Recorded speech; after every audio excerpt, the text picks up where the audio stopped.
Hi everybody, let's continue the conversation about how fast can you recover from stress. In other words, if something shook your world, got you like off your ground, how fast can you go back to your ground, to a more peaceful and balanced place? Well, that depends how well you know yourself and how well you know your psychology and your physiology, plus how well developed are your people's skills. So everything that we deal with and handle all day long in terms of stress, performance, happiness, it's always touching our psychology and our physiology and our ability to connect and communicate with others. So very quickly here, in times of great stress, you want to know your baseline. So sort of like you need to create your GPS coordinates, meaning when this happens, I know I have to do A, B, and C. When this other situation happens, I know I have to go to this D, E, and F. So you kind of have your coordinates, so speaking. So if things happen, you know where to come back to. So for instance, when it comes to your psychology, it would be very helpful if you can adopt a positive, open mindset. That means when there's a stressful situation going on at work or with a client or even at home with your spouse, if you adopt right away the positive, open mindset, you're going to stay in a place of solution oriented, and by being open, you're going to become a better listener. And by becoming a better listener, we go down here in the people skills. When you're able to understand somebody better, to have more compassion and empathy. So all these three things are totally related. But let's go back to psychology. So adopt a mindset that becomes your life philosophy every day. That way, you always can come back to that. That kind of becomes part of your core value.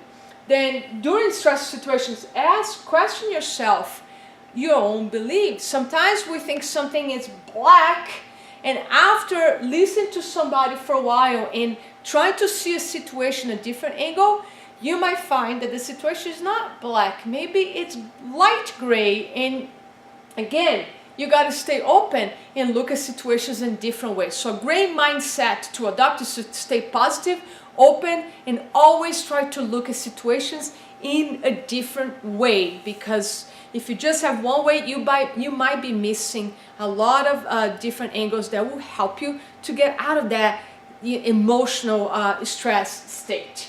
Then number two, I put your physiology. So your physiology is about your body. How are you taking care of your body? Are you hydrating? Are you keeping your blood sugar stable? Because this is the deal. Try to go a day or two or three when you're dehydrated and you're eating a lot of sugary snacks, drink a lot of coffee, and then you sleep about 5 hours. You most likely will be more sensitive to other people's moods and reactions and attitudes. You're gonna be just edgy, on the edgy side, short. Your creativity is not gonna be at your peak. Your performance is not gonna be at your peak. So it's gonna affect your own well-being and your mood. So taking care of physiology, it's a must in times of stress, in times of even that there's not a lot of stress, but when you have high levels of energy, your body, it's hydrated, it's fed with the right fuels, you can just handle challenges in a much easier way. So you gotta take care of your physiology. So I put the top three things here besides breath: hydration, fuel. Your food your snacks, your meals should have high amounts of healthy fats and high quality animal protein. And of course, sleep is the big one.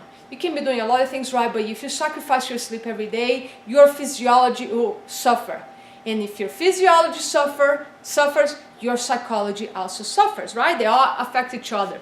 And last one here, people skills. So if you want to develop better people skills, I'm going to give you one secret here. Number one thing that you want to practice and master is the art of listening.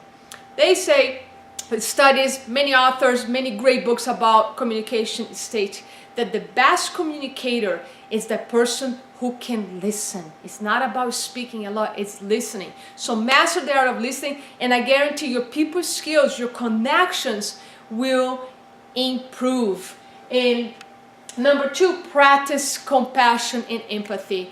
We all very quick, jumping the gun, judging people, criticizing people, and making somebody wrong when things are not going our way.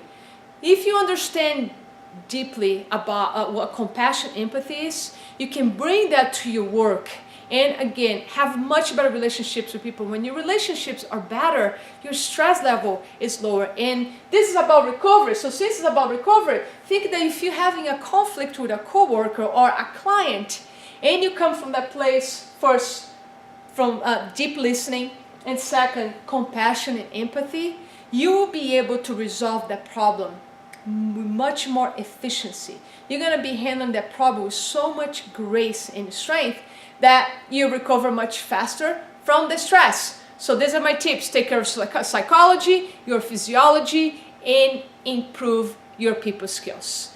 More on hacking happiness coming to you very soon. Thank you so much.